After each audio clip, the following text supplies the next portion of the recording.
सचिन अहिर यांच्या शिंदे शिवसेनेत प्रवेशानंतर ठाकरे सेनेला फक्त राजकीय धक्का बसला असं नाही, तर आता पक्षाच्या आतूनच आत्मपरीक्षणाची मागणी जोर धरू लागली।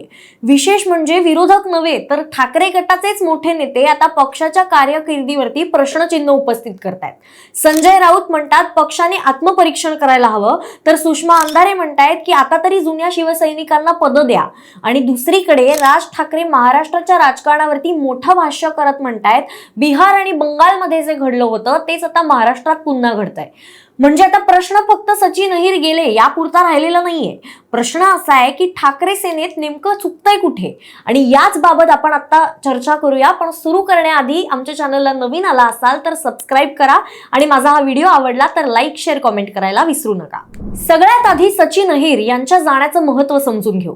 अहिर हे काही सामान्य नेते नव्हते। मुंबईत विशेषतः वरळी परिसरात त्यांचा प्रभाव मानला जातो। आदित्य ठाकरे यांच्या टीम मधील महत्त्वाच्या चेहऱ्यांपैकी एक ते होते। त्यामुळे त्यांचा शिंदे गटात प्रवेश हा केवळ एका आमदाराचा पक्षांतर नसून ठाकरे गटासाठी मोठा राजकीय धक्का मानला जातोय। पण या धक्क्यानंतर सर्वात जास्त चर्चेत असलेलं वक्तव्य ते म्हणजे संजय राऊत यांचं वक्तव्य। जे संजय राऊत 7 खासदार फुटल्यावरती त्यांच्या मतदारसंघात आक्रमक होताना दिसले, शिरवाळ भाषा वापरताना दिसले, त्याच राऊतांनी अहिर गेल्यानंतर स्वतःच्याच पक्षाला आत्मपरीक्षण करायला हवं असं म्हटलं। राऊत यांनी स्पष्ट शब्दात म्हटलं की जर आपल्या पक्षातून मोठे नेते जात असतील तर त्यामागचं कारण शोधायला हवं, आत्मपरीक्षण करायला हवं। आणि हेच विधान महत्त्वाचं आहे, कारण अनेकदा पक्षांतर झालं की संपूर्ण दोष एका नेत्यावरती दिला जातो, पण यावेळी स्वतः पक्षातील वरिष्ठ नेते म्हणतायत की चूक आपलीही असू शकते। याचा अर्थ पक्षाच्या आतमध्ये काहीतरी चुकतंय अशी कबुली अप्रत्यक्षपणे दिली जाते का? याच वेळेला दुसऱ्या बाजूला सुषमा अंधारे ही पक्ष नेतृत्वाला संदेश देत आहेत असं समोर येतंय। अगोदर एका मुलाखतीमध्ये एखादं महत्त्वाचं पद त्यांना मिळावं अशी इच्छाही त्यांनी व्यक्त केली होती, आणि आता पुन्हा एकदा त्यांचं म्हणणं होतंय की वर्षानुवर्ष पक्षासाठी मेहनत घेत असलेल्या त्या शिवसैनिकांनाही योग्य संधी आणि पद मिळायला हवीत। हा मुद्दा अनेक दिवसांपासून विविध शिवसैनिकांमध्ये चर्चेत असल्याचं राजकीय वर्तुळात बोललं जात आहे।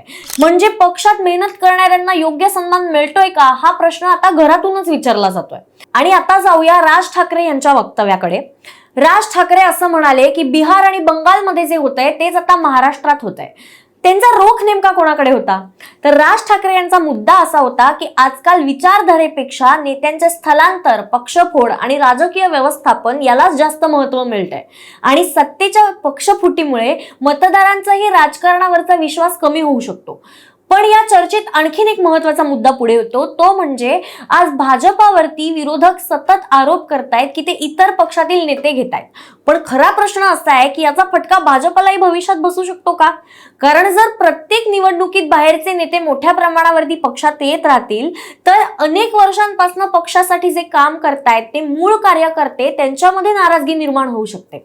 तिकीट वाटप असो, पदवाटप असो किंवा स्थानिक नेतृत्व असो, या सगळ्यावरती त्याचा परिणाम होऊ शकतो।